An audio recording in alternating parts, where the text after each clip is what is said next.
Allora,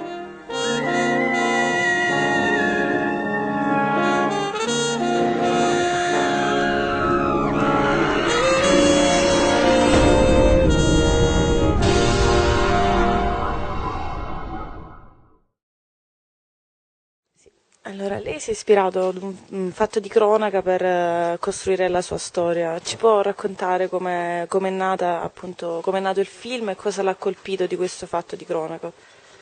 Ce qui est frappant dans cette histoire, c'est qu'il y a 38 témoins. Moi, c'est le seul fait divers que je connaisse, et je m'y intéresse, enfin, je m'y intéressais pas mal. C'est le seul que je connaisse où il y a autant de gens qui ont vu ou entendu ou qui ont compris qu'il se passait quelque chose de grave et personne n'a rien fait. Et c'est extraordinaire. Et donc la question qui se pose tout de suite, c'est pourquoi? Pourquoi personne n'a rien fait? Et donc j'avais envie de savoir, j'avais envie de comprendre. Et je me suis rendu compte assez vite que jamais je trouverais des réponses acceptables. Parce que je pense qu'il n'y en a pas. Chacun a probablement des explications individuelles, mais qu'on ne peut pas accepter parce qu'elles sont moralement inacceptables. On ne peut pas les entendre.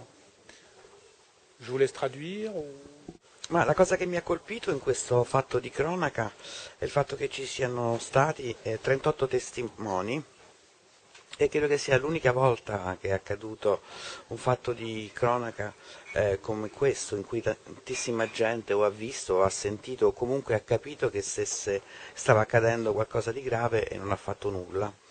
E quindi l'interrogativo che uno si pone è quello di sapere perché non è stato fatto nulla.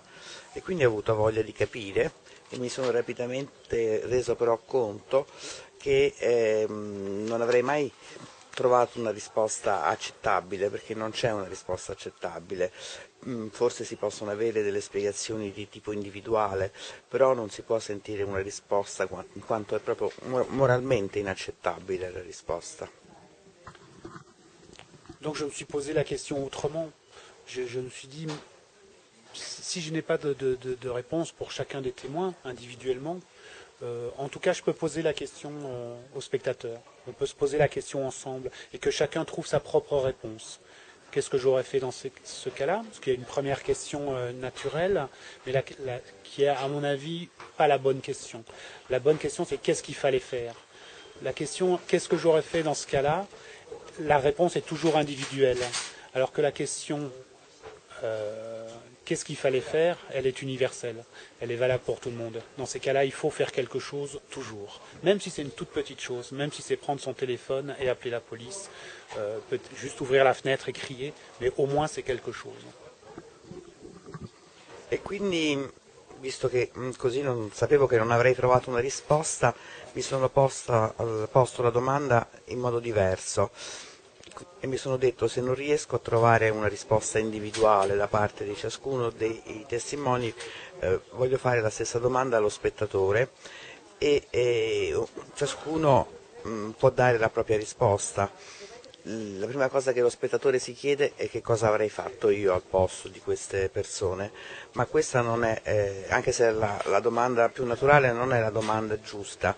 La domanda giusta è che cosa bisogna fare in questi casi. Questa è una domanda di tipo universale e la risposta è che bisogna sempre fare qualcosa, anche una minima cosa, aprire la finestra, chiamare la polizia, ma qualcosa va fatto.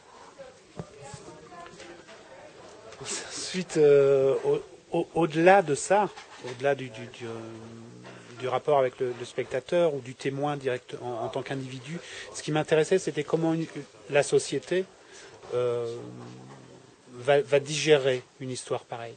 Parce que comme le procureur, le juge dit à un moment, un témoin qui ne fait rien, c'est un salaud. Mais quand il y en a 38, c'est représentatif de tout le monde. C'est monsieur tout le monde peut s'identifier à lui, parce qu'il y en a beaucoup. Et donc ça devient une question de société. Et donc je me demandais comment, si ça se passait aujourd'hui, comment la société allait oui, digérer ou gérer, comme on dit maintenant, cette situation. Al di là del rapporto singolo con lo spettatore, ciò che mi interessava era come la società può digerire una storia come questa. come dice a un certo punto del film il procuratore della Repubblica, se un testimone agisce così è un vigliacco, se sono 38 testimoni che agiscono così diventa la reazione dell'uomo della strada, dell'uomo qualunque, e quindi è una trasformazione che ha subito questa società. E mi sono anche chiesto appunto se una storia simile accadesse oggi, visto che risaliva al 64, come la società oggi gestirebbe questo tipo di situazione. E a proposito invece di Pierre, che è l'unico, cioè il primo testimone a parlare, quindi emerge la gravità del silenzio, ma anche poi tutta la fragilità di questo personaggio. Qual è il ruolo di Pierre anche nel rapporto con lo spettatore? Cioè, in un certo senso è quello che si avvicina, è il personaggio che si avvicina di più allo spettatore. Il est un peu comme un personnage de tragédie. À un moment, il choisit un chemin et il ne peut plus en sortir. Où il va essayer, mais je pense qu'il est, il n'est pas le spectateur. Évidemment, on ne peut pas s'identifier à lui. En même temps, il va être celui qui porte toutes les questions. C'est-à-dire quand il raconte à sa femme, on ne sait pas ce qu'il a vu, on ne sait pas ce qu'il a entendu. On peut penser que ce qu'il raconte n'est pas vrai, que c'est plus que ce qu'il a vraiment entendu. Il va falloir attendre la fin du film pour avoir la vérité de ce qui est dit. Et donc son rôle va être dans l'histoire, d'être à la fois le révélateur et le détonateur, celui qui fait exploser la situation. Parce que c'est un personnage moral, où tout à coup, c'est un personnage qui en 2 minutes ou 3 minutes a tué sa conscience. Et il s'en rend compte le lendemain matin. Et le lendemain matin, il n'est plus un homme comme vous et moi, enfin un humain comme vous et moi, il est devenu un fantôme, c'est-à-dire un corps qui erre comme ça sans repère. Il ne peut plus partager rien avec personne parce qu'il sait de quoi il est coupable et il sait qu'il ne pourra rien réparer. Un po' come un personaggio di una tragedia. È un personaggio che sceglie una via e che non ne può più uscire, è costretto a seguire quel cammino, però non è lo spettatore, non ci si può identificare nel personaggio di Pierre, è il personaggio che porta con sé, che si carica di tutte le domande che ci siamo fatti, e anche lo spettatore può pure pensare che quello che racconta Pierre non è vero, quando c'è l'incontro con la moglie non si capisce se dice la verità o non dice la verità. In un certo senso bisogna aspettare fino alla fine del film per sapere qual è la verità. E il suo ruolo è duplice, al contempo un ruolo di rivelatore e di detonatore, quello che fa scoppiare la situazione, perché è un personaggio morale, è un personaggio che in 2-3 minuti ha ucciso la propria coscienza, ma di questo fatto lui si rende conto solo l'indomani mattina e diventa praticamente un fantasma, finisce per errare senza punti di riferimento e è qualcuno che non può condividere con gli altri, sa quello che ha fatto e sa che non ci può essere nessun tipo di riparazione per questo.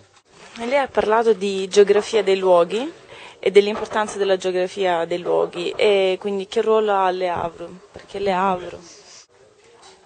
J'ai toujours fait des films où la géographie était importante. J'ai toujours trouvé, parfois c'est les villes ou des endroits ou des régions qui m'ont inspiré des histoires. Et quand c'était des histoires que j'écrivais moi, qui n'étaient pas inspirées par des lieux, j'ai toujours essayé de trouver des lieux qui racontent, ou des villes, ou des régions, ou une vallée. Et je pense que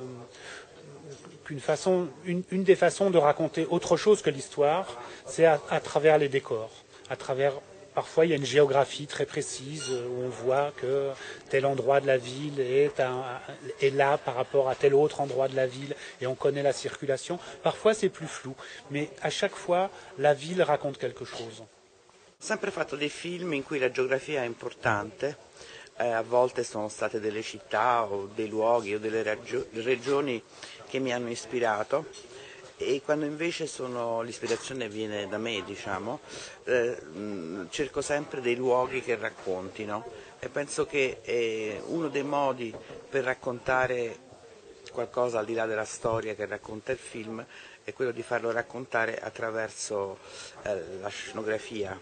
Le città possono raccontare moltissimo.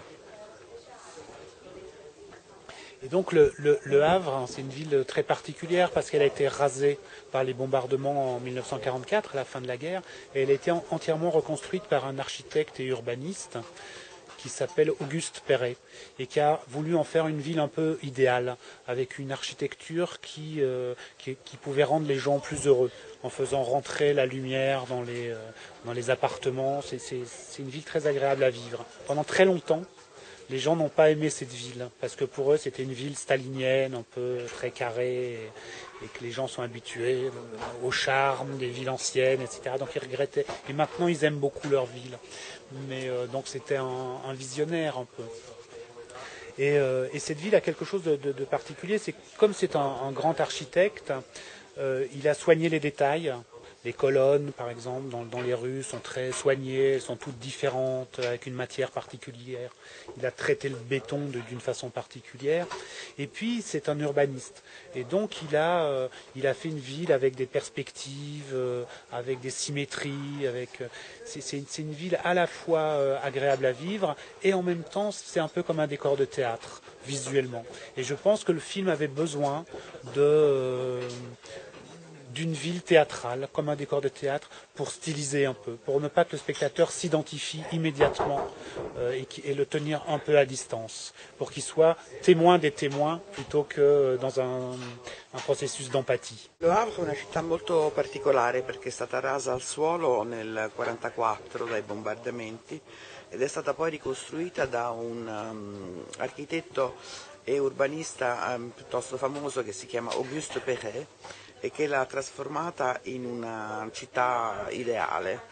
Ha cercato di rendere le persone che ci abitano più felici, ha fatto queste grandi finestre da cui entra molta luce, e all'inizio gli stessi abitanti non hanno molto amato questa soluzione, trovavano la città troppo un po' staliniana, troppo rigida, troppo quadrata, e rimpiangevano un po' il fascino della città vecchia di Le Havre. Però siccome appunto questo architetto, perché era un grande architetto, ha molto curato tutti i particolari, per esempio le colonne, ogni colonna è diversa, ha trattato in un modo particolare il cemento armato, ha fatto delle scelte proprio da urbanista, con delle prospettive molto particolari, con delle simmetrie che si ritrovano nella pianta, e quindi una città in cui da un lato è piacevole vivere e al contempo è anche una sorta di scenografia teatrale, e ho pensato che il film avesse bisogno di questa città teatrale, di questa città stilizzata, in cui lo spettatore non riesce a immedesimarsi, a vivere, che crea una distanza con lo spettatore, verso il quale non ci può essere empatia con la città, rimane al di fuori, diventa un testimone proprio perché non riesce a entrare nella città. Merci beaucoup.